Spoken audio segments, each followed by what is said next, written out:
श्रीलक्ष्मी श्रीमहालक्ष्मी क्षीरसागरकन्यका उत्तिष्ठ हरिसम्प्रीते भक्तानां भाग्यदायिनी।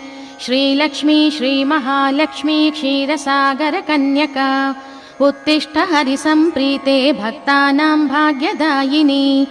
उत्तिष्ठोत्तिष्ठ श्रीलक्ष्मी विष्णुवक्षस्थलालये उत्तिष्ठ करुणापूर्णे लोकानां शुभदायिनी।